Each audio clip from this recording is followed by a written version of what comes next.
Hello everyone. Hello. Hello, sir. Continuing with our previous session, what we will today understand is we'll understand about the presentation of financial statements. Okay. So we know what are financial statements. Yes, sir. What are financial statements? Profit and loss, profit and loss Profit and loss account, account, balance sheet, cash flow statement, cash flow statements, and notes to accounts. notes to accounts. Perfect, right? So what we will understand today is we'll understand what are the financial statements and what are the guidelines for presentation of financial statements under IFRS. Okay. So this is regulated under IAS 1. Okay, and it talks about presentation of financial statements. Okay. So what are the purposes of financial statements? When you say one of the financial statement is balance sheet, correct? What is the purpose of balance sheet? It helps us identify the financial position of the business. Okay.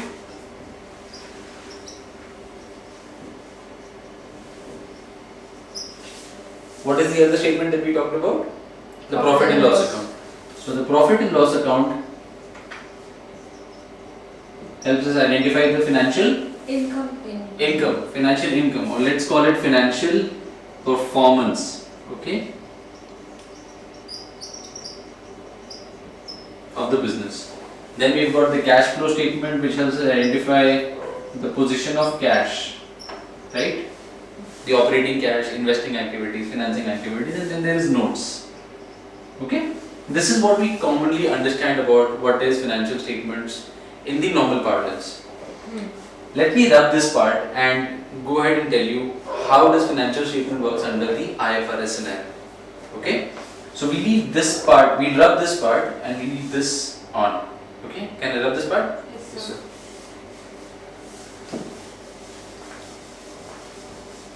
So the financial position is the purpose. So this is the purpose. So the balance sheet under IFRS is known as statement of financial position.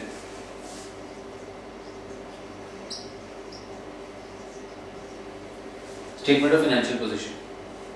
Okay? SOFP. Let's just use some short forms to understand this.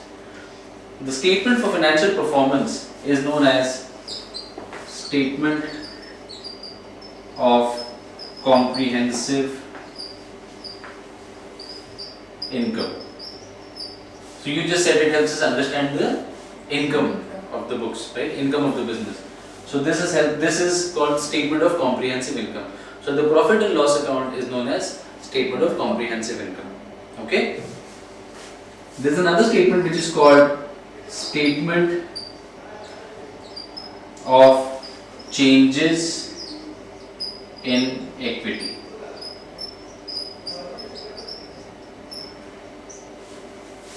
This also helps us identify the financial performance of the business. Okay, and then of course there's something called a cash flow statement. So let me write it here. There's a cash flow statement.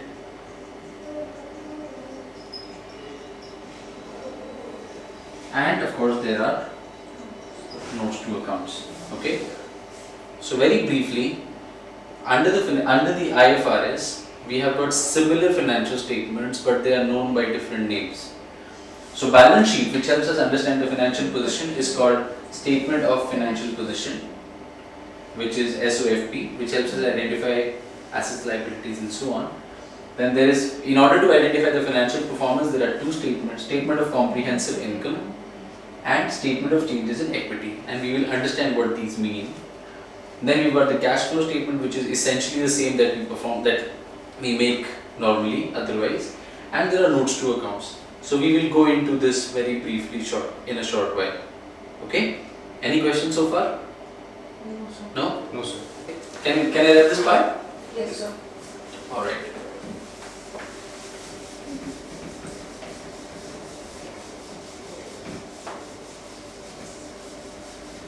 We've seen what are the purposes of financial statements, and accordingly we've seen what are the financial statements under IFRS. Now let's understand some of the features under which the financial statements are performed in an IFRS environment. Okay, so some of the features are going in concern. We all know what this means, right? We know what going concern is. It is assumed that the business is going to continue forever. Then there is something called fair presentation. Okay, whatever we are presenting in the financial statements, it should reflect a true or a fair presentation of the books of the accounts or of the financial position of the business, or it should reflect a fair presentation of the financial performance of the business. Okay, then we talk about something called materiality. What is materiality? We all remember what materiality is. Materiality is something which is it should be material to the business. Only those items have to be reported, right? Which affects the classification of which affects the business. Which affects the business. The classification of items also have to be based on materiality. Okay. So you remember the example where a tubelight can be an asset for a smaller organization, whereas it can be something like a loose tools for another organization. So these are materiality considerations have to be taken into account. Then there is something called aggregation. Okay, what is aggregation? So let's say I've had 10 items of sales. So all these 10 items of sales have to be aggregated under sales. If I have purchased 10 items, all these items have to be aggregated under purchases. Okay. So items have to be grouped for similar transactions. So this means similar transactions have to be reported in a similar manner. Okay. Are we okay? Any questions? No? Alright. Then what are some of the other features? The other features could be frequency of reporting. Right? What do you mean by this? If we are preparing financial statements under IFRS, the IFRS financial statements have to be prepared at least annually. So every year the financial statements must be prepared. If you are not preparing it annually, then we have to disclose it. Disclose why not. Okay? Are we good so far? Yes. Then we have to think about things such as, what are some of the other things that we have to think about? Come on.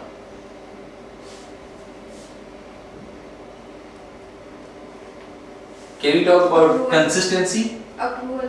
Accrual basis. Okay, very good. So we have to follow the accrual basis of accounting under IFRS. It assumes that we will be following accrual basis of accounting, so that's very good. The next can we talk about consistency? Okay. If we have purchased a tube light this year and we have classified this as an asset, shall we classify this as a purchase next year? No. Possibly not. If the circumstances have not changed, so we should be consistent in the classification of accounts. So consistency. Okay. What else? Matching concept. Matching concept. Alright. So we are talking about the concepts again. Matching concept is a concept which is applicable under IFRS 2. What else? There's a very important feature which is called comparatives. Let me write it here.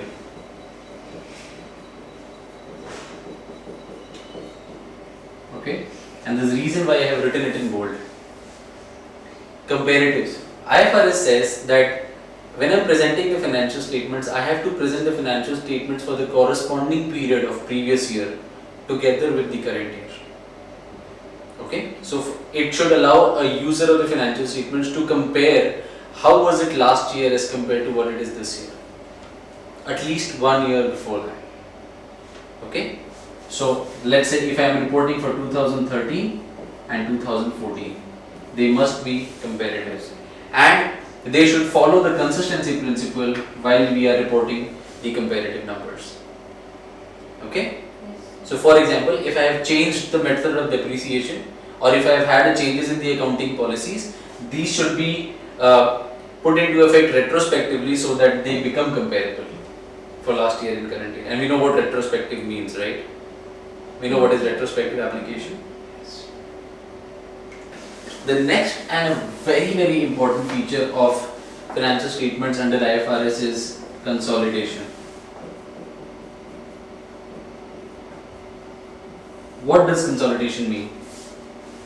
Now this is a fairly new concept for you. This may be a fairly new concept for you all.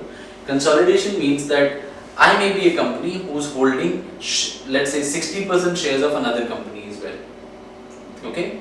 So basically, I control the shares of that company, or I control that company because I'm more than 50% owner of that company. Okay? So in that case, whenever I am reporting my financial statements, I will also have to mention, or I will also have to report about the entity which I am having significant control on. I will have to prepare the financial statements of that company as well. Okay? And this is what is called consolidated financial statements. So under IFRS, all the financial statements have to be prepared as a consolidated financial statements only. However, please note that under Ind AS, the existing requirements of Indian GAAP is being retained. So for example, under Ind AS, a company is still required to prepare only standalone financial statements. That is the own financial statements of the company. Okay? Consolidated financial statements would still be required, but under different statutes. So this is a big deviation or big difference between what is there in IFRS and what is there in Ind AS or Indian GAAP. Okay? Any questions so far? No, sir. We are not going into too much details around consolidation at this because it is not required at this stage. Okay? But then this is one feature which we must be aware of. Okay? Now the next thing is the next feature of IFRS is offsetting.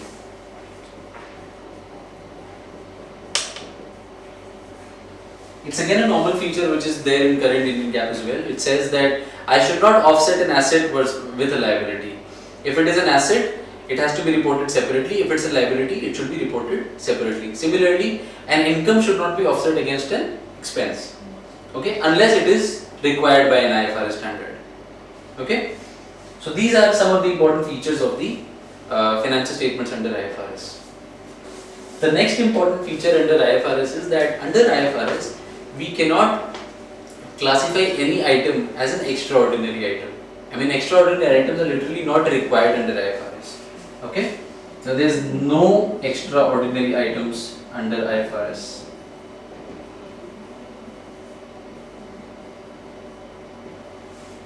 Okay?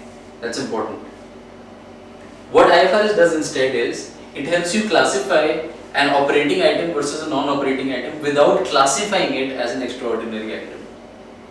Okay, so let's say when we prepare a profit and loss account, we will prepare, or when we say statement of changes, statement of comprehensive income, there's going to be items relating to profit and loss, and there will be items related to other comprehensive income. What is other comprehensive income? Other comprehensive income can be profit and loss on sale of assets. Okay. Any item which is otherwise classified as an extraordinary item is generally classified as other comprehensive income under IFRS. Okay? Any questions so far? No, sir. No? So very quickly, the features of financial statements under IFRS would be that they have to follow the going concern principle, they have to have fair presentation, that they have to follow materiality concept, there should be aggregation, that is similar transactions should be aggregated together. There should be frequency of reporting which should be at least annually, and if you're not reporting it annually, you should disclose it why you're not doing that.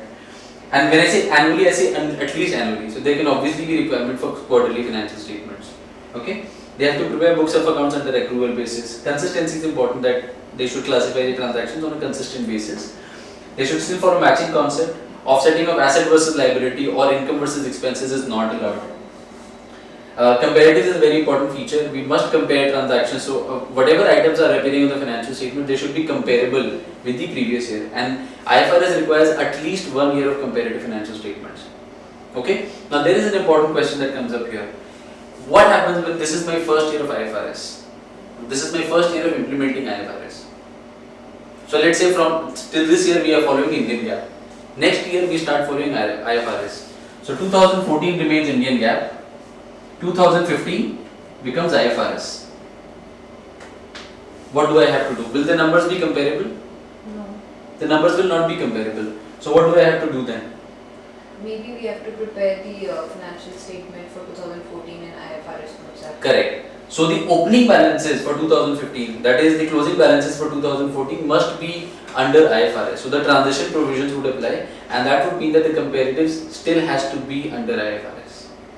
It's very important, and that's why IFRS transition is a very big exercise for any company.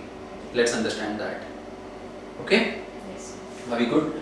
And then of course IFRS requires consolidated financial statements, but like you said, under Ind AS as well as under Indian GAAP, the basic requirement is to prepare standalone financial statements.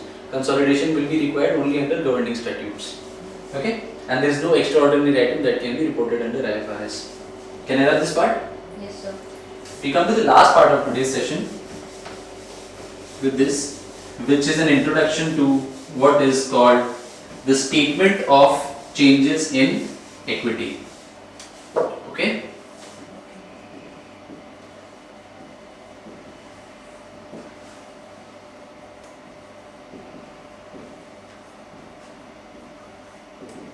When we talked about the financial statements, we know that statement of financial position is same as balance sheet. Statement of profit and loss, statement of comprehensive income is same as profit and loss account. Cash flow statement is the same, notes to accounts is the same. There is only one statement which is new, and that is called statement of changes in equity. Now what is the statement of changes in equity? Statement of changes in equity is primarily meant for the owners of the business, the capital shareholders. Okay? It caters to their requirements. It is basically a bridge between the profit and loss account and balance sheet. How is it? It will start with total comprehensive income.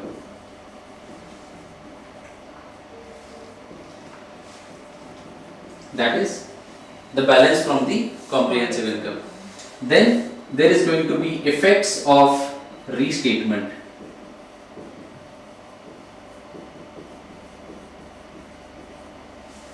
What does that mean? So when we say there is going to be restatement, when we say there is going to be comparatives, there will be a lot of items which are restated. Now if an item has been restated, it neither goes to the profit and loss account, that is the statement of comprehensive income, nor it goes in the balance sheet directly. It goes into the statement of changes in equity. Why?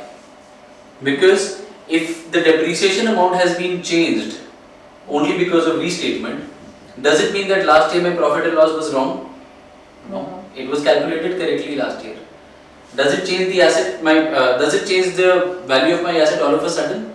Probably not. So it becomes a bridge. We take this item as restatement effect and it comes under statement of changes in equity. And then the balance gets transferred under the balance sheet, which is statement of financial position. Okay? Then there can be capital effects.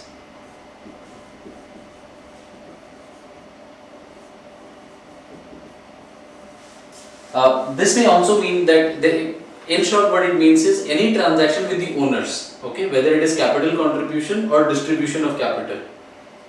Okay, that is, this means transactions with owners.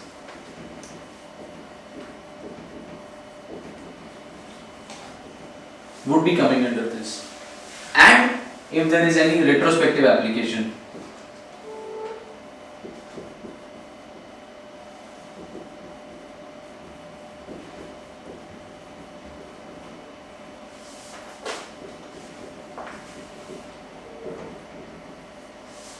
Okay, these transactions or these items would come under statement of changes in equity, and finally the balance would go into the statement of financial position.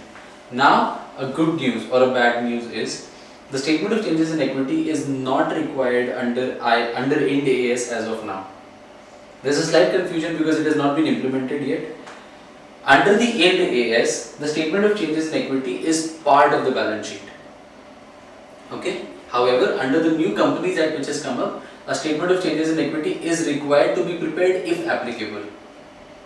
So as things stand now in India, the statement of changes in equity will not be required, but that's as things stand now. Okay? But in case it is required or whenever it is required, this is what the statement of changes in equity is under IFRS. Okay? Do we have any questions on that? No? Are we good?